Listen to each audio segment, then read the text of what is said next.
하나님 말씀 같이 여러분 봉독합니다. 하나님 말씀은 고린도전서 1장 10절 한 절입니다. 다 함께 같이 한 절이니까 같이 합독하겠습니다. 다 같이 시작. 형제들아, 내가 우리 주 예수 그리스도의 이름으로 너희를 권하노니 모두가 같은 말을 하고 너희 가운데 분쟁이 없이 같은 마음과 같은 뜻으로 온전히 합하라. 아멘. 고린도 교회는 신약 성경에 기록된 교회들 중에서 가장 많은 문제가 발생한 그런 교회이기도 합니다. 오늘날 고린도 교회의 모습이 이 땅의 수많은 교회의 모습이기도 사실을 해요. 이 고린도 교회에는 어떤 문제가 있었을까요? 여러분들 고린도 그 전서를 후서를 여러분들이 묵상해 봤지만 가장 심각한 문제는 교회의 분열과 분파가 있었다는 거예요. 교회가 자그마치 네 파르다가 분열되어 가지고 서로 간에 분쟁이 있었다는 것이죠. 아볼로파, 게바파, 바울파, 그리스도파, 이렇게 누가 세례를 주었느냐 온통 사람들에게 집중을 했던 것을 보게 됩니다. 여러분, 50만 명 모이는 교회 목사님이 세례를 준 거나 두 사람이 모여서 시골교회에서 목사님이 세례를 준 거나, 세례를 주는 것은 하나님이 사람 목사님을 통해 가지고 주시는 것이, 그 사람이 능력이 많아서 어떤 분의 능력이 없어서 그런 관점으로 세례를 주고받는 이런 것이 아니잖아요. 그러니까 이 고린도 교회 교인들이 나 누구한테 세례를 받았어, 그게 더 강력하고 더 권위가 있어, 이런 말로다가 이런 생각으로 교회가 여러분 분열이 된 것이죠. 아버지와 아내와의 음행 사건이 있었어요. 즉 아버지의 아내를 데리고 사는 일들도 교인 중에 있었어요. 아마 계모였던 것 같아요. 아버지가 돌아가시고 나서 이런 일이 근데 벌어졌단 말이죠, 교회 안에서. 그리고 교회 안에서 얼마든지 해결할 수 있는 문제를 교인들과의 다툼이 있었어요.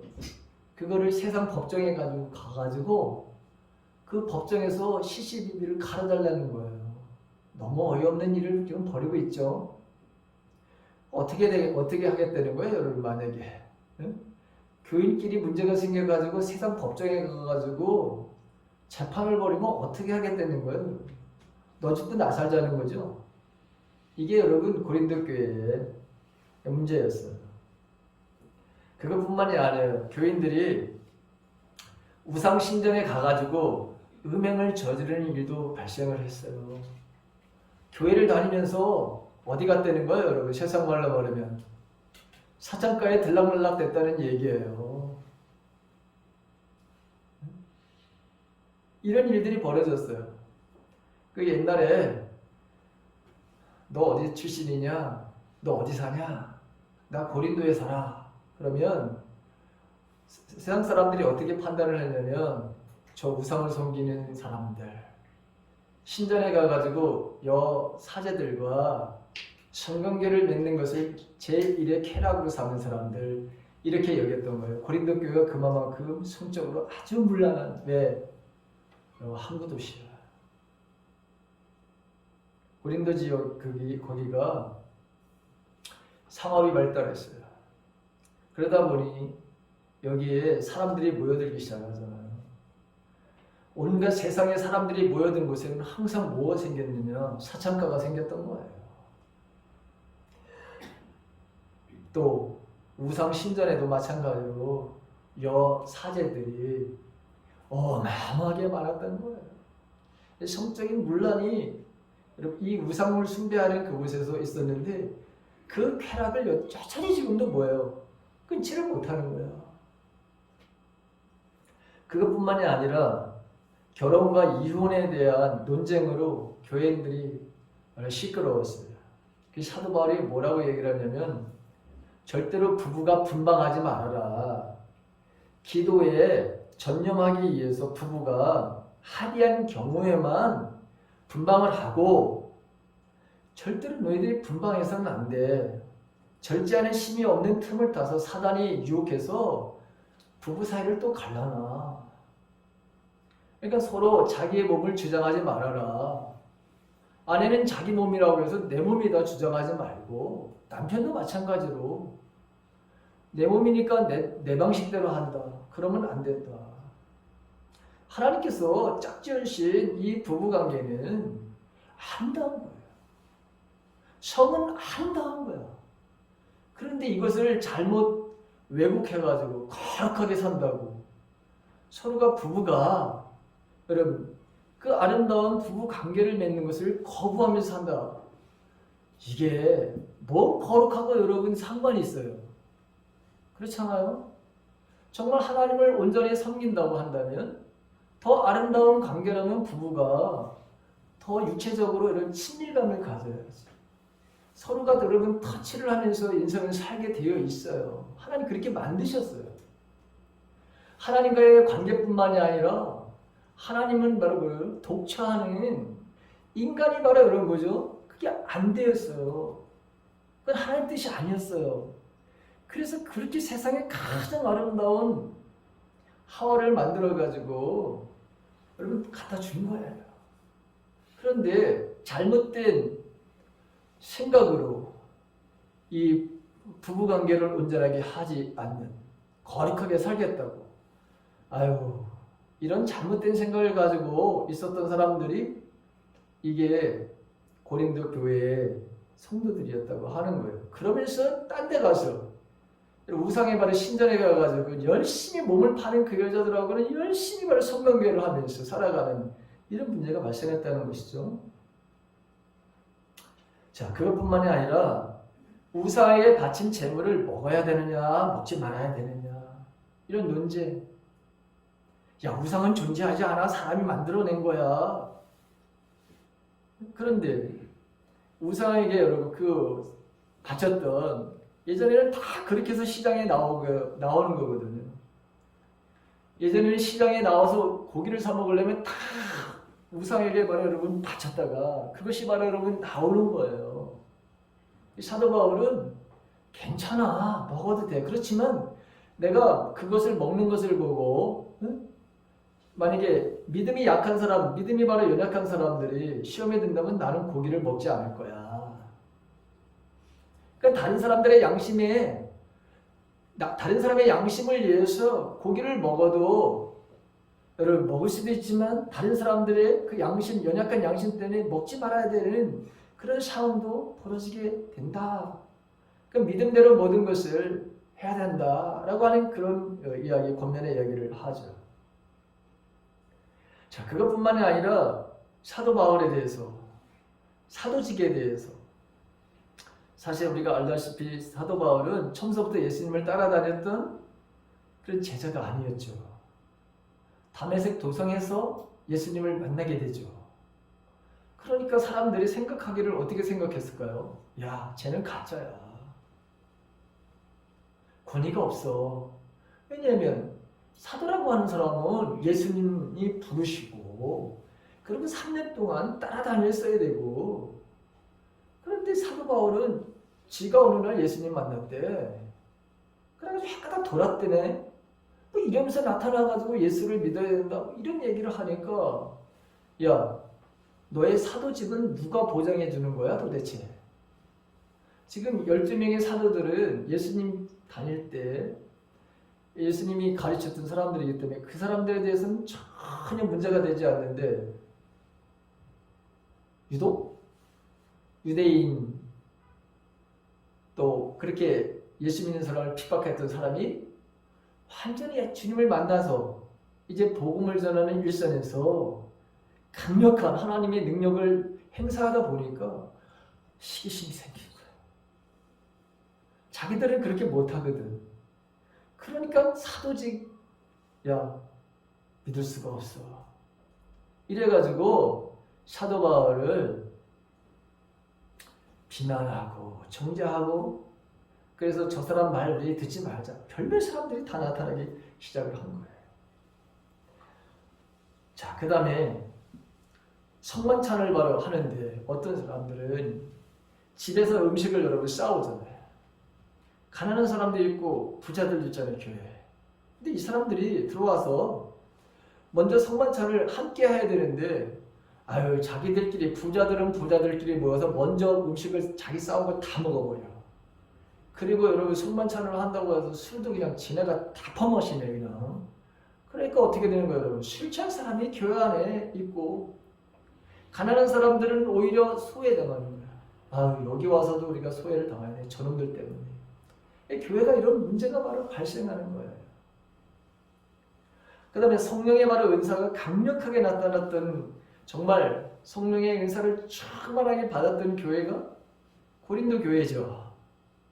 그런데 이상하게 그 성령의 선물을 말이죠, 나만 특별한 것을 받았다고 자랑하고 교만한 사람들이 나타났어요. 그래서 성령의 은사 중에서 가장 큰 은사는 방언을 하는 거야. 나 방언 받았어. 그래가지고 대표 기도를 시켰더니, 여기 나와가지고 방언으로 기도를 하네. 그럼 방언으로 기도하면 어떻게 알아들어요? 그리고 예언의 은사가 임하기 시작했어요. 예배 시간에 저기서 집사 권사들이 벌떡벌떡 일어나면서 하나님께서 오늘 우리에게 이렇게 말씀하십니다. 날버거지가 안 가요, 세상 말로. 여러분, 예배 시간에 은사 받았다고. 근데 예언의 은사는 여러분 위로하고 격려하고 권면하기 위해서 여러분 주신 거잖아요, 그렇죠? 근데 오히려 이런 하나님이 주신, 성령 하나님께서 주신 은사가 교회를 무질서하게 만들고 병들게 만들고 시험되게 만드는 일이 고린도 교회에 있었던 거예요. 자, 그 다음에 부활에 대한 거. 죽은 자는 절대로 다시 살아나는 일이 없어. 고린도전서 15장의 마지막 장에 보게 되면 부활장이라고 되어 있잖아요. 그게 부활에 대해서도 믿지 않고 이상한 이야기를 퍼뜨리는 거예요, 교회 안에서. 자, 이렇게 많은 교회의 문제들 중에서 사도 바울이 제일 먼저 지적한 문제, 가장 심각한 문제가 뭐냐? 바로 분열과 분쟁의 문제이다. 바울은 이 문제를 해결하기 위해서 자그마치 4장에 걸쳐가지고 언급할 정도로 아주 심각하게 중요하게 여러분 다루고 있어요. 그리고 고린도 교회가 이런 문제가 너무너무 많다 보니까 사도 바울이 아주 책망의 글을 써서 여러분 보내거든요, 사실. 고린도 후서 2장에 보게 되면 이 써서 보낸 편지에 대해서 그가 얼마나 걱정을 했는지 이렇게 표현합니다. 내가 여러분들의 마음을 아프게 했다면 내가 슬프게 한 여러분 외에 나를 기쁘게 해줄 사람이 또 누가 있겠습니까? 내가 지난번 3절에 보게 되면 고린도후서 2장 3절에 보게 되면 내가 지난번 편지에 이런 내용을 쓴 것은 내가 여러분에게 가게 될 때 나를 기쁘게 해줘야 할 사람들로부터 슬픔을 당할까 염려했기 때문입니다. 또한 나는 나의 기쁨이 곧 여러분의 기쁨이라는 것을 확신합니다. 지난번 편지는 여러 환난과 마음의 고통으로 인하여 많은 눈물을 흘리며 쓴 것입니다. 그러나 그 편지는 여러분을 슬프게 하려고 쓴 것이 아니라 여러분을 향한 나의 사랑이 얼마나 깊은지 알게 하려고 쓴 것이었습니다. 너무나도 괴로웠다는 거예요. 너무나도 걱정스러웠다는 거예요. 그리고 많은 눈물을 흘리면서 편지를 썼다는 거예요. 왜? 이런 문제가 여러분 이렇게 많으니까. 여기에 대해서 강하게 여러분 책망을 했거든요. 그러니까 사도 바울이 걱정이 안 될래 안 될 수가 없었던 거예요. 왜냐하면 오히려 내가 권면하는 이 경책하는 말, 책망하는 말 때문에 교인들이 다 슬픔에 빠질까 봐. 여러분들도 그렇지 않아요? 제가 여러분 여기서 목소리를 좀 크게 낸다든가 예? 여러분들을 바로 책망하는 말씀으로다가 여러분 설교를 하게 되면 여러분 마음 상하지 않아요? 상한다면서요, 그렇죠? 그래서 굉장히 제가 이제 조심성 있게 설교를 하려고 해요. 그리고 저에게 주신 말씀이 뭔지 알아요, 여러분? 제가 여러분 말씀을 뽑았어요. 근데 거기서 똑같이 저희가 말씀하시는 거예요. 너는 좀 온유하라. 너는 겸손하라. 이 말씀 뽑았어요. 그러니까 제가 이제 온유하게, 야단도 온유하게 칠 거예요. 사도 바울이 그랬어요. 얼마나 걱정이 됐는지. 자, 그런데 이 문제를 어떻게 해결해 가느냐. 분열과 분쟁의 문제를 제일 먼저 다루고 있는데 왜 그렇게 했을까? 그 많은 문제 속에서 왜 이 문제가 제일 먼저 다뤄야 됐을까? 여러분, 인간이 오늘날 불행에 빠지는 근본 이유가 어디 있는지 아십니까? 바로 하나님과 인간 사이에 관계에서 분열이 생기게 되었기 때문이라고 하는 사실이에요. 여러분 한번 생각해 보세요. 창세기를 한번 보세요. 창세기를 보게 되면 사단은 뱀을 통해서 인류 최초의 인간인 아담과 하와를 유혹하죠. 따먹지 말라고 하는 선악과를 따먹게 하잖아요. 불순종의 죄를 저지르게 되었습니다. 그 결과 하나님과의 아름다운 관계가 깨어지는 분열을 겪게 돼요. 하나님과 이제는 대화를 할 수 없어요. 하나님이 지으신 그 동산에서 여러분 쫓김을 당해. 영적인 죽음을 가져오게 돼요. 소외감을 느끼게 돼요. 자, 하나님과의 관계의 분열은 사람과 사람 사이의 관계가 분열되는 결과를 가져온다는 것을 알 수 있어요. 아담이 그렇게 와이프를 너무 좋아했잖아요. 그렇죠? 어쩌면 이렇게 아름다운 나의 배필을 하나님께서 갖다 주셨을까 하면서 그가 그 하와를 보는 순간 뼈 중에 뼈요 살 중에 살이다. 여러분 최고의 감탄에 최고의 하나님 앞에 감사의 표현을 한 거잖아요. 그런데 이 선악과를 먹고 난 다음에 아담이 하는 소리가 하나님, 삿대질을 하기 시작하는 거. 하나님! 목소리가 달라지는 거예요, 여러분. 당신이 지으신 저 여자 때문에 내가 선악과를 먹었습니다. 여러분, 하나님과의 관계가 깨어지니까 어떻게 되는 거예요? 인간과 인간 가장 친밀하고 가장 친숙해야 될 아내와 남편 사이에서 하나님에 대한 원망의 소리가 나올 뿐만 아니라 이제 그 아름답다고 정말 이 세상에서 당신이 최고라고 여겼던 그 여인을 향해서, 그 여자를 향해서, 부인을 향해서 여러분, 너 때문에 내가 이렇게 하나님 앞에 벌을 받게 돼서 우리가 너 때문에 우리가 쫓김을 당하게 됐어. 남편 아내, 이 아담은 하나님과 자신의 아내 하와에게 책임을 돌리죠. 핑계를 우리가 대잖아요. 아니 자기가 먹은 거지. 아무리 유혹을 한다 하더라도 하나님께서 말씀하신 걸 누가 먼저 들었는데? 아담이 먼저 들었는데, 그렇죠? 자기가 선택한 건데. 선악과 여러분 먹으라고 그래 유혹을 와서 우리가 얼마든지 분별력을 가지고 우리가 거부하면 이게 넘어가지 않잖아요. 그렇죠? 여러분 근데 우리는 똑같아요. 지금도.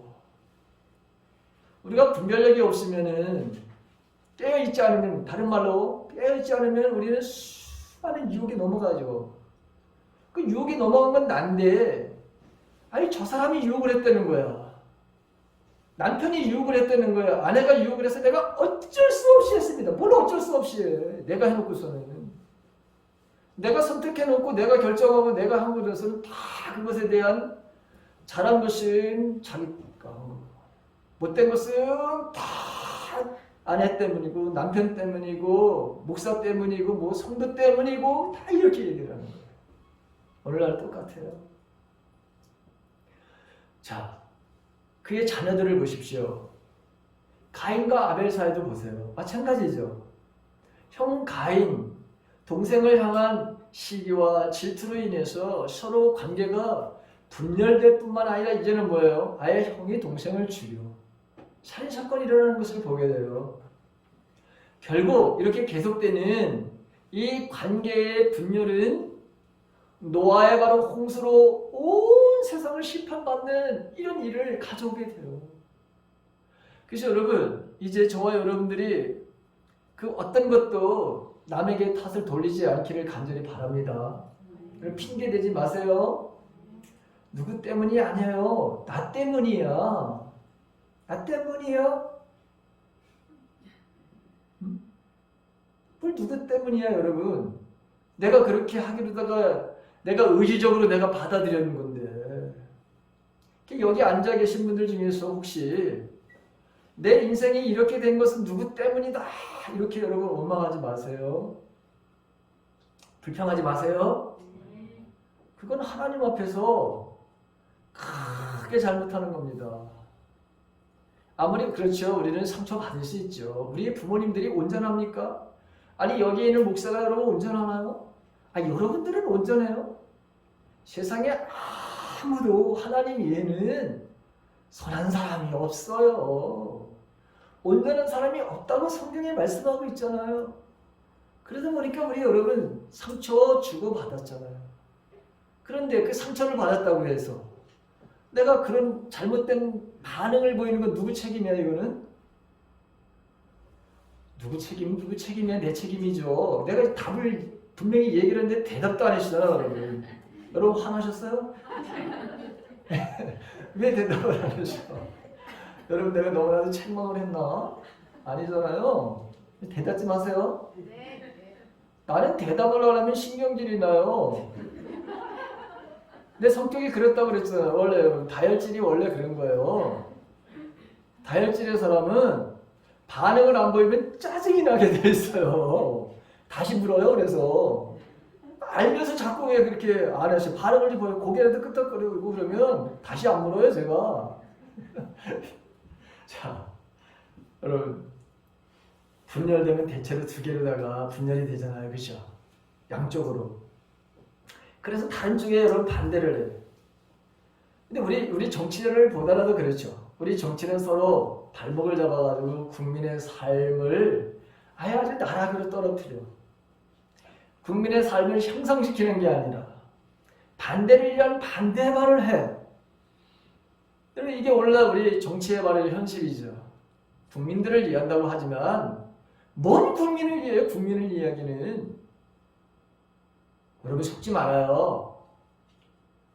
여러분 대통령이 나라를 여러분 부강하게 한다? 속지 마세요. 하나님이 하시는 거지 뭔 사람이 해요. 다 불안정한 거잖아요. 그렇죠?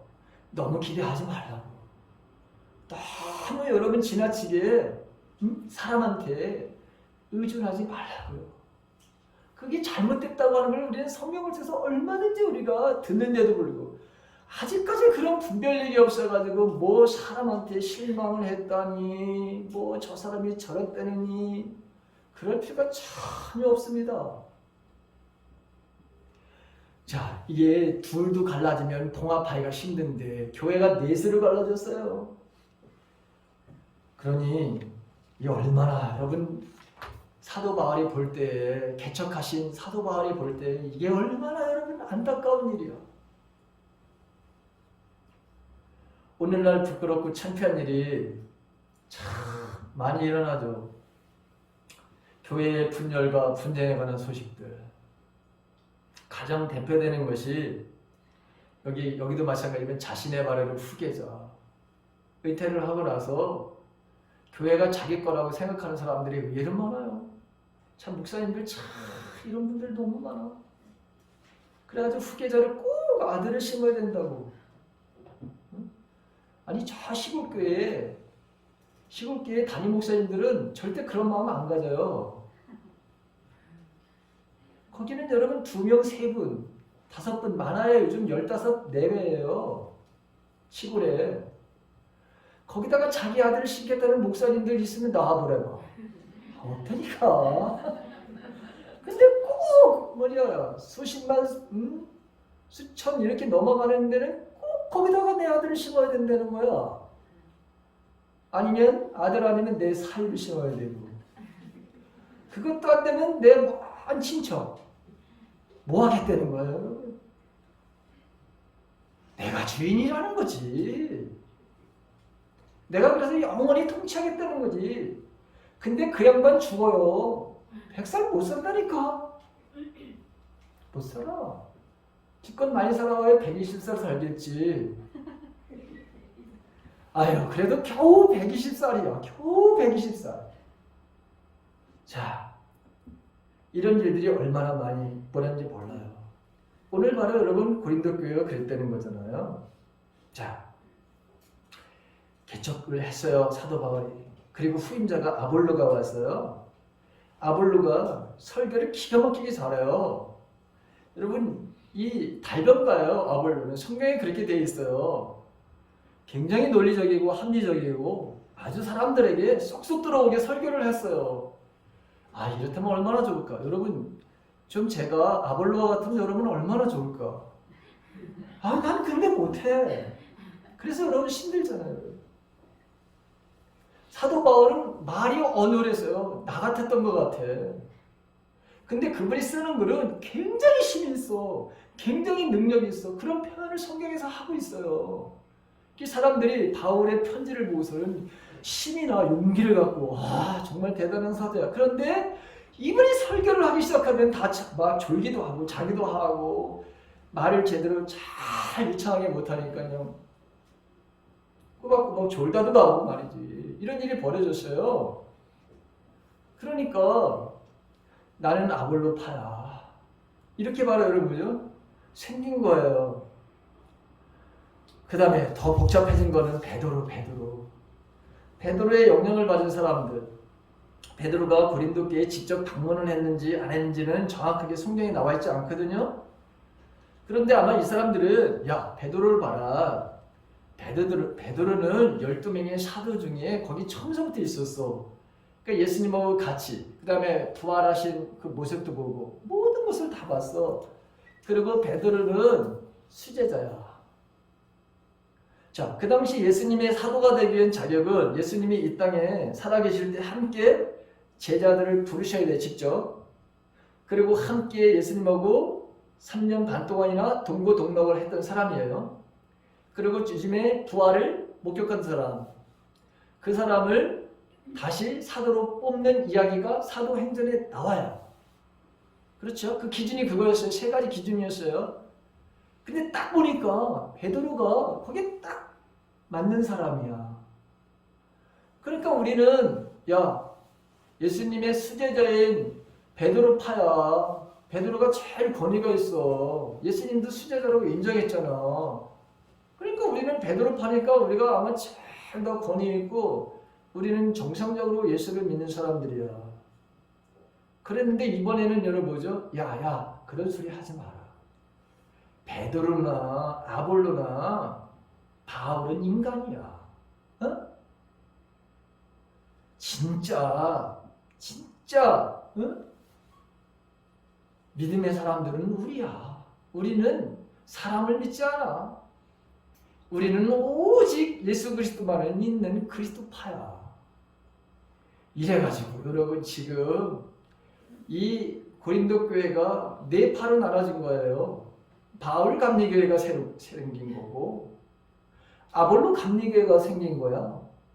그 다음에 게바, 베드로 감리교회가 생기고 그리스도의 감리교회가 생겼어. 그럼 여러분 우리가 생각하기에는 야, 이렇게 분파가 심하면은 그냥 분리 개척을 해버리면 딱이지 이렇게 생각할 거 아니에요. 그렇죠? 근데 여러분 그거는 하나님의 뜻이 아닌 거예요. 분리 개척이 하나님의 뜻이 아니라고 하는 것을 사도 바울은 알았어요. 그래서 오늘 1장 13절을 한번 보세요. 13장. 13장이에요. 13절. 13절을 봐요. 같이 한번 읽어보세요. 1장 13절. 다 같이 시작. 그리스도께서 어찌 나뉘었느냐? 바울이 너희를 위하여 십자가에 못 박혔으며 바울의 이름으로 너희가 세례를 받았느냐? 딱 이렇게 되어있어요. 자, 여기 보게 되면 자, 파당이 생기는 것은 마치 한 몸이 찢어지는 것과 같다라고 하는 것을 여기 나뉘었느냐 이렇게 돼 있어요. 여러분 혹시 옛날에 우리나라의 형벌 중에 아주 가장 끔찍한 형벌 능지처참이라는 거 아세요? 우리 몸을 6군데를 묶는 거예요. 그리고 말이나 소 이게 여러분 뭐죠? 동시에 끌게 해가지고 찢어서 죽이는 거를 능지처참이다.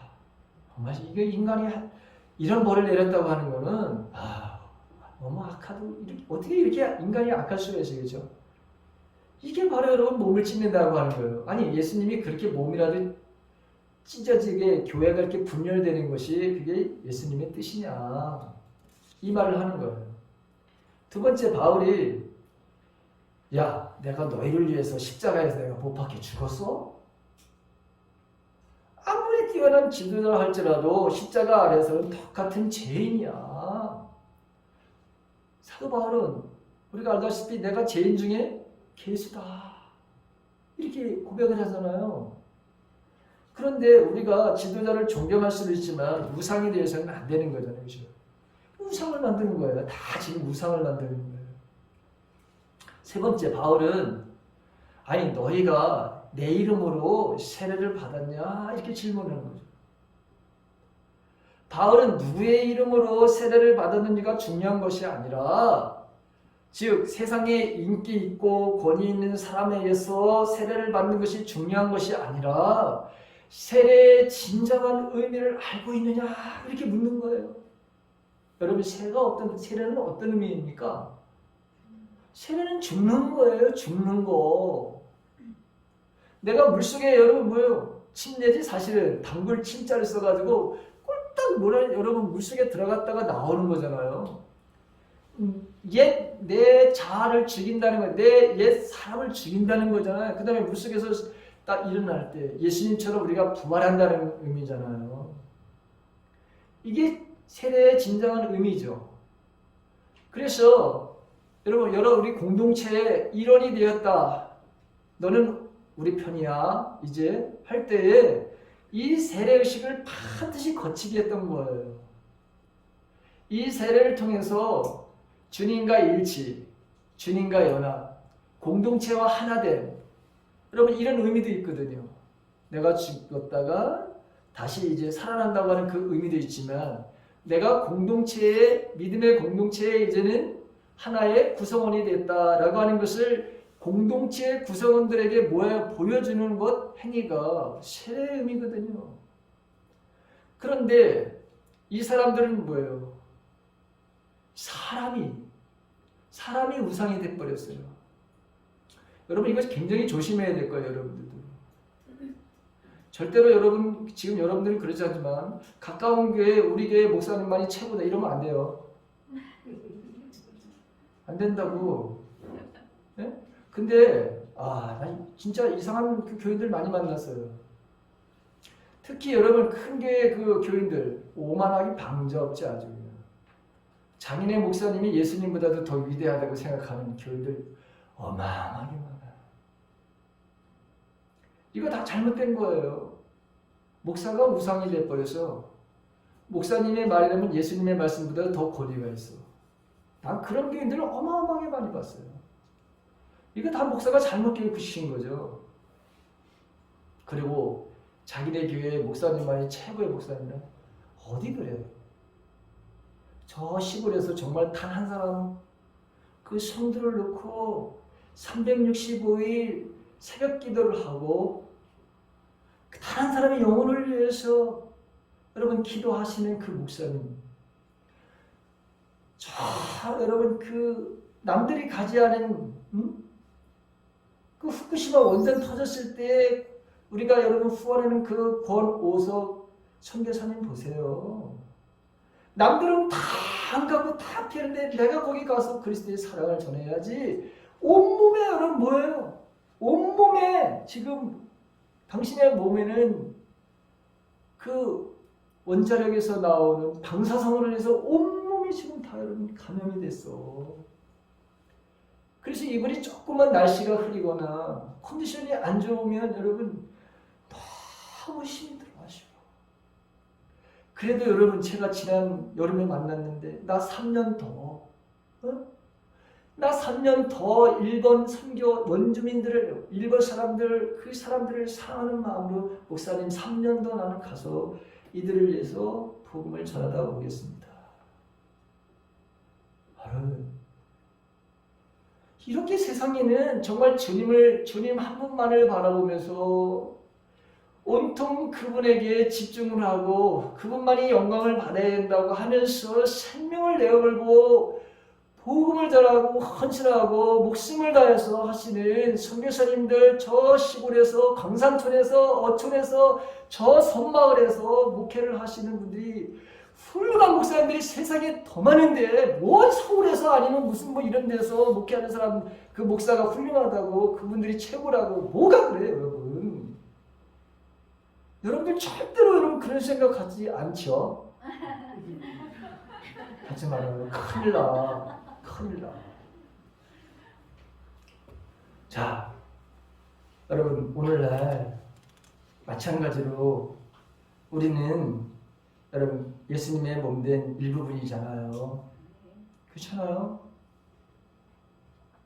자, 그래서 우리는 좀 부족하게 보이는 형제 자매가 있더라도 무시하거나 비난하거나 조롱하는 것이 아니라 배려하고, 우리가 도움을 베풀고 기쁜 일이 있으면 함께 여러분 기뻐하고, 슬픈 일이 있으면 함께 아파하는 것, 이게 여러분 교회의 모습이잖아요.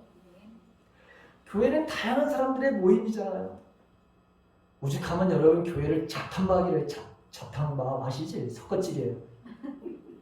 교회를 섞어찌개 이것저것 집어넣어가지고 여러분 찌개 만드는 거. 근데 잡탕밥 드셔보셨지? 잡탕밥 여러 가지 막 집어넣는 거. 그 다양성 속에서 통일성을 추구하는 것이 교회의 진정한 모습이죠. 생각, 마음이 다 다를 수 있습니다. 우리의 삶의 환경은 매우 다르잖아요. 경험도 다르죠. 살아온 시대적 상황도 다르기 때문에 세대차를 느낄 수밖에 없잖아요. 똑같은 사건도 남녀의 시각 차이가 있잖아요. 젊은이와 노인의 바로 시각차가 있잖아요. 이런 다양성 속에서 예수 그리스도가 나의 주, 나의 구세주, 나의 왕, 나의 최고복이라고 하는 통일성을 이루는 것이 여러분 교회잖아요. 교회의 주인은 우리가 아닙니다. 교회의 주인은 삼위일체 하나님의 주인이셔요. 우리는 그분의 바로 종들이에요. 지체들이라 이렇게 되어 있죠. 이 지체들이 가져야 할 것은 뭐냐? 주님의 생각, 주님의 마음이 무엇인가를 아는 것이 제일 중요한 거죠. 그러니까 나와 여러분들의 어떤 소견, 지적인 것, 나의 경험적인 것, 여러분 그게 중요한 게 아니에요. 주님의 뜻, 주님의 교회, 주님의 의도, 그것이 무엇인지를 아는 것이 가장 중요한 거죠. 그렇다면 어떻게 우리가 여러분 같은 생각, 같은 마음으로 같은 말을 하면서 하나님과 가정과 이웃과 자연을 돌보면서 섬기면서 우리가 살 수 있을까? 딱 하나예요. 성령 하나님 안에서만 여러분 이게 가능하다고 하는 거예요. 에베소서 4장 3절과 6절에 보면 이런 말씀을 합니다. 성령이 여러분을 평화의 띠로 묶어서 하나가 되게 하신 것을 힘써 지키십시오. 그리스도의 몸도 하나요, 성령도 하나입니다. 이와 같이 여러분도 부르심을 받았을 때 그 부르심의 목표인 소망도 하나입니다. 주님도 한 분이시요, 믿음도 하나요, 세례도 하나요, 하나님도 한 분이십니다. 여러분 이렇게 그래서 성령이 하나가 되신 것을 힘써 지키는 사람들만이 같은 말, 같은 생각, 같은 마음으로 주님을 섬길 수 있다는 거예요.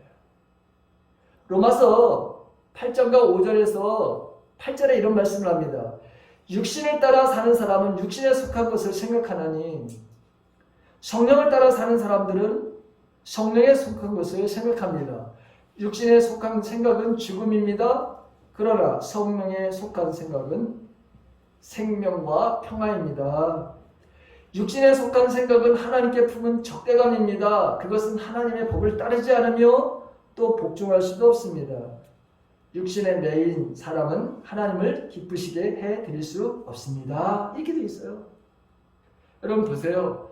우리가 육신의 생각, 혼의 생각, 육신의 생각 똑같은 말이죠.